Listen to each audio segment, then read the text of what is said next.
BYD a du mal, ça j'en avais déjà donc parlé, c'est BFM TV qui en parle, je crois que c'est Hugues, merci à lui, donc qui m'avait envoyé donc cet article. En même temps, donc je vous fais cette vidéo ce midi, une analyse en même temps, ça fait beaucoup d'en même temps, et à 16 h donc les chiffres du trimestre et du mois de mars sur les voitures électriques, donc à la fois les modèles, et à la fois donc les marques. Donc pour BYD, c'est de mémoire 17 000, un peu plus de 17 000 unités. Je suis désolé, si vous voulez voir tous les chiffres, je les avais pris donc sur la tablette et ils sont 13e. Je parle bien pour la marque et pour le trimestre. Ils sont pas mal aussi pour le mois donc de mars, mais par contre aucun modèle dans le top 25, ni sur le trimestre, donc ce premier trimestre, et ni pour le mois de mars. Donc malheureusement, je l'ai déjà dit, pour le moment, c'est trop tôt. Le problème de BYD, c'est qu'ils sont arrivés avec des prix très très élevés. On sait qu'en Chine, ils vendent à perte ou ils vendent vraiment très peu. Je pense qu'au niveau international, BYD de toute façon dépasse Tesla et va continuer à dépasser Tesla. Pour moi, BYD, et si on peut dire c'est pas forcément une référence, mais c'est le futur numéro 1 en tout cas de la voiture électrique. Donc si la voiture électrique devait s'imposer dans le monde, BYD devrait dépasser donc Toyota. Pour autant, et c'est ce qui est expliqué dans cet article, c'est-à-dire que pour le moment, BYD est très chinois. En fait, ils ont du mal à se développer ailleurs et comme je viens de vous l'expliquer, donc ils font tout de A à Z. Donc c'est leur grosse force, contrairement à des constructeurs comme Geely, SAIC et encore, Zeekr fait leur propre batterie, XPeng et autres, voilà. Donc certains vont dire ils font tout, etc. Non, a priori, il n'y a que BYD avec des avantages et des inconvénients. Les inconvénients, c'est que il peut y avoir des mauvaises intégrations, notamment au niveau du logiciel et ce genre de choses. Le gros avantage, c'est que les voitures coûtent pas grand-chose. Pour autant, on l'a bien vu quand BYD est arrivé déjà il y a 2-3 ans, ils sont arrivés avec des prix très chers, la Seal, on avait vu l'Atto 3, j'en avais parlé, j'avais fait des commentaires avant que je fasse des vidéos, je dis 43 000 €, alors ils ont revu énormément leurs tarifs, mais on voit que le fait de réajuster son tarif, ça marche pas forcément mieux.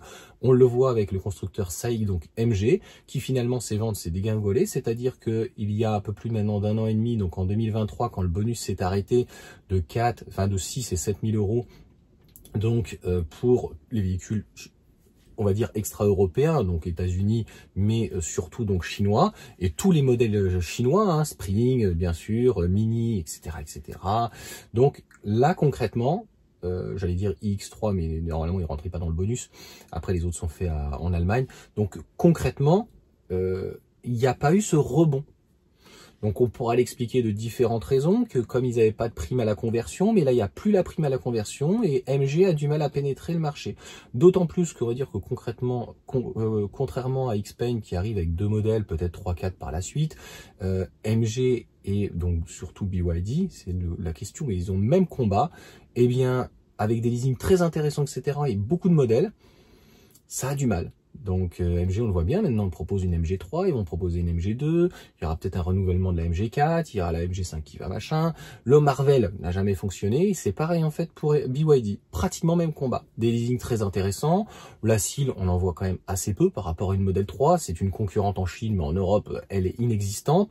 L'Atto 3 on en voit, mais dans le top 25, en Chine ça marche très bien, mais là elle marche pas. Et puis tout ce qui est Dolphin, voilà, ça prend, mais ça prend que lorsqu'en fait ils commencent à avoir un petit peu de stock en Europe et ils bazardent les prix. Voilà. Donc je ne sais pas encore une fois si c'est une méfiance. Les faits sont là. Le constructeur est là depuis 2-3 ans. C'est un constructeur qui fait des voitures quand même pratiquement depuis une vingtaine d'années. Il est pratiquement leader sur son marché par rapport aux batteries LMC, LFP, donc en lame. Pour autant, ça a un petit peu donc du mal. Moi, ce qu'on peut reprocher à BYD sur son marché chinois, c'est typique des constructeurs chinois, c'est d'avancer des CLTC, des normes, des charges, etc.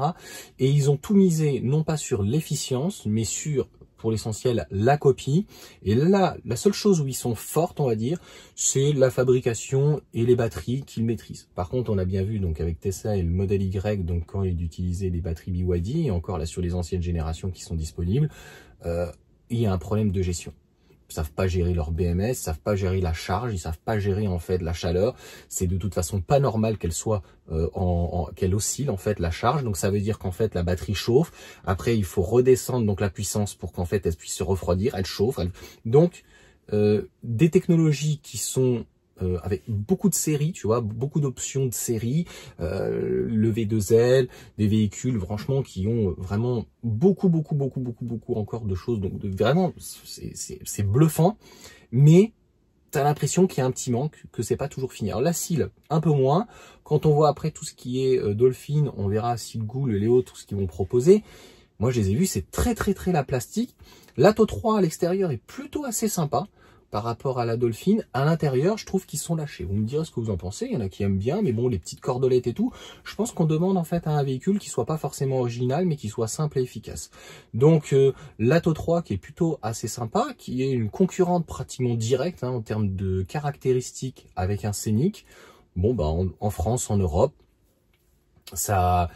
Je pense que l'Atto 3, malheureusement, n'a pas sa place. Aujourd'hui, on est dans quel tarif? On est aux alentours des 35 000 euros, c'est ça? On était à 42, on est descendu à 38, 35. Là, ils essayent donc de draguer. Ils essayent donc d'avoir plus donc de modèles. Mais c'est pratiquement le nerf de la guerre des familles. Une Atto 3, Scénic, Elroq.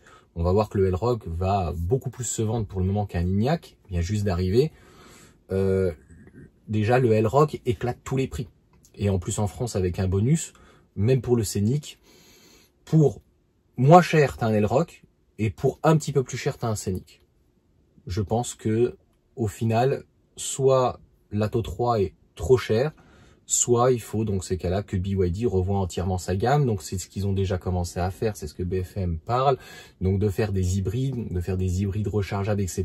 Donc de venir avec plus de modèles, d'essayer donc de limiter l'impact donc des nouveaux frais de douane, donc en fait d'avoir une usine, mais je suis pas sûr que BYD ça se passe comme ils veulent. Donc au départ, ils sont arrivés en grand prince, en grand roi. En arrivant, il n'y avait pas grand monde, il n'y avait pas beaucoup de choix.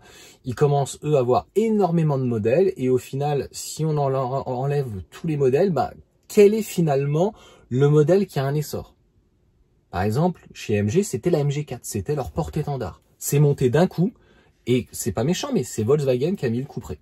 Ils ont dit voilà, l'ID3, on la commence à 30 000, merci, au revoir, c'est fini.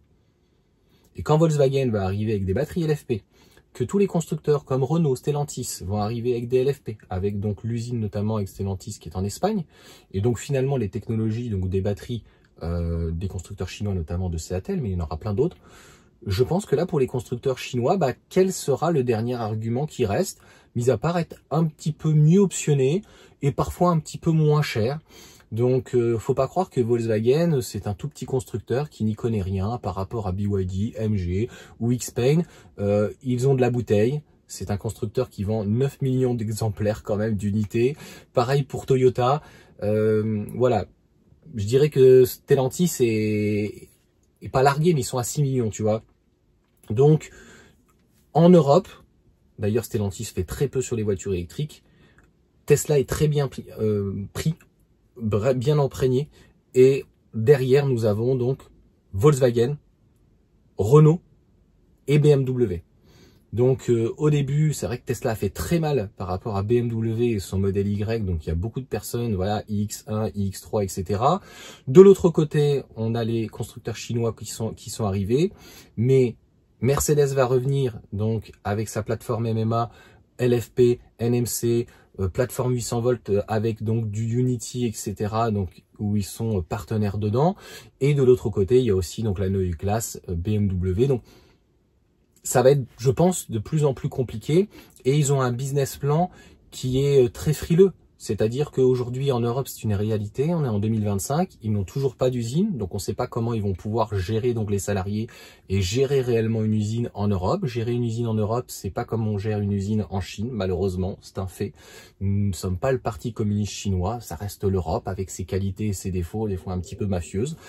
Et les mallettes, les machins, ce qui se passe, donc les conflits d'intérêts qu'il peut y avoir dans l'Union européenne, ça peut vite se retourner le marché. Et au profit de l'Europe, hein, très concrètement, c'est quand même le but. Hein. Mais on laisse faire, hein, on a vu le laxisme, etc. Et on voit bien donc l'émergence, encore une fois, cette fois-ci, de nos constructeurs européens qui se sont quand même remis en question, et notamment donc Volkswagen avec déjà des prix qui étaient relativement élevés, qu'ils ont rajustés, et je pense que même l'ID7, hein, ils vont revenir avec des choses qui seront plus intéressantes. Hein. Alors ils ont pris une petite part chez Xpeng, mais ce qui est très intéressant pour Volkswagen, c'est plutôt Rivian.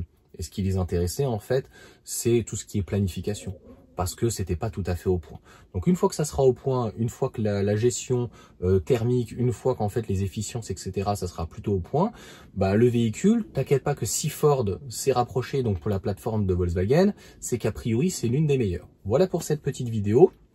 On souhaite bon courage donc à BYD. De la concurrence, ça peut pas faire de mal. Ça va peut-être faire nous aussi une petite épuration donc sur notre marché. Et puis sur ce, bonne journée à tous.